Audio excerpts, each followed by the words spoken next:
राक्षसों की भीड़ भयभीत होकर भाग गई। हनुमान जी के समस्त मनोरथ पूर्ण हो गए थे।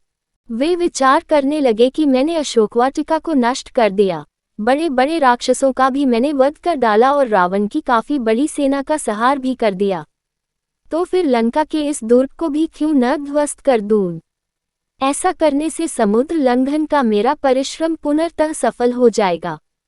मेरी पूंछ में जो ये अग्निदेव देदीप्यमान हो रहे हैं, इन्हें इन श्रेष्ठ ग्रहों की आहूत देकर तृप्त करना ही न्यायसंगत जान पड़ता है। ऐसा सोचकर वे जलती हुई पूंछ के साथ लंका की ऊंची ऊंची अट्टालिकाओं पर चढ़ गए और विचरण करने लगे।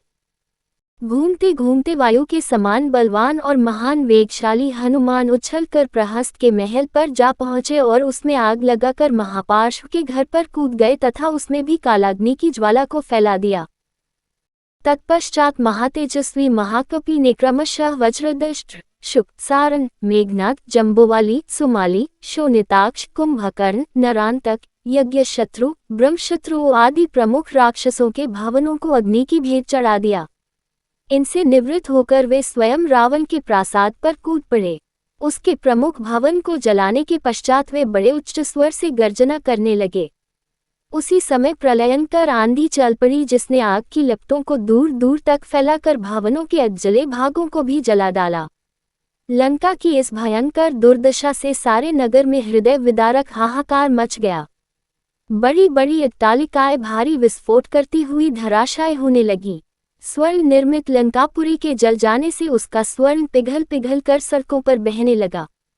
सहस्त्रों राक्षस और उनकी पत्नियां हाहाकार करती हुई इधर उधर दौड़ने लगीं। आकाशमंडल अग्नि के प्रकाश से जगमगा उठा। उसमें रक्त एवं कृष्णवर्ण धुआं भर गया, जिसमें से फुलझड़ियों की भांति चिंगारियां छूटने लगीं।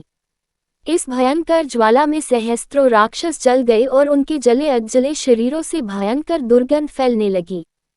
संपूर्ण लंकापुरी में केवल एक भवन ऐसा था जो अग्नि के प्रकोप से सुरक्षित था, और वह था नीतिवान विभीषण का प्रासाद। लंका को भस्मीभूत करने के पश्चात वे पुनः अशोकवाटिका में सीता के पास पहुंचे।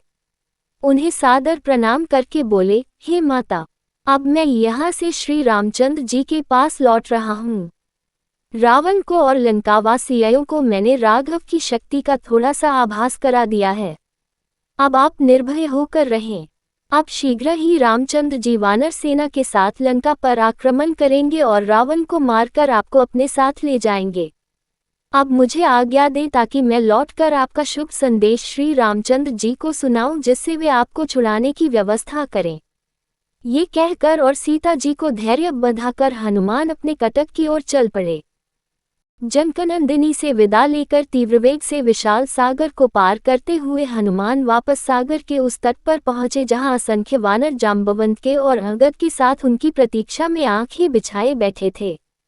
अपने साथियों को देखकर हनुमान ने आकाश में ही भयंकर गर्जना की, जिसे सुनकर जाम्बवंत ने प्रसन्नतापूर्वक कहा, मित्रों, हनुमान की इस गर्जना से प्रतीत होता है कि वे अपने उद्देश्य में सफल होकर लौटे हैं। इसलिए हमें खड़े होकर हर्षध्वनि के साथ उनका स्वागत करना चाहिए। उन्होंने हमें ये सौभाग्य प्रदान किया है कि हम लौटकर रामचंद्र जी और वानरराज सुग्रीव को अपना मुख दिखा सकें। इतने में ही हनुमान ने वहां पहुंचकर सबका अभिवादन किया और लंका का समाचार कह सुनाया। जब सब वानरों ने सीता से हुई भेंट का समाचार सुना तो उनके हृदय प्रसन्नता से भर उठा और वे श्री रामचंद्र तथा पवनसुत की जय जयकार से वातावरण को गुंजायमान लगे। इसके पश्चात वे लोग हनुमान को आगे करके सुग्रीव के निवास स्थान प्रस्रवण पर्वत की ओर चले। मार्ग में वे मधुवन नामक वाटिका में पहुंचे, जिसकी रक्षा का भार सुग्रीव के मामा दधिमुख पर था। इस वाटिका के फल अत्यंत स्वादिष्ट थे और उनका उपयोग केवल राजपरिवार के लिए सीमित था। अंगद ने सब वानरों को आज्ञा दी कि वे जी भरकर इन स्वादिष्ट फलों का उपयोग करें। आज्ञा पाते ही सब वानर उन फलों पर इस प्रकार टूट पड़े जैसे लूट का माल हो।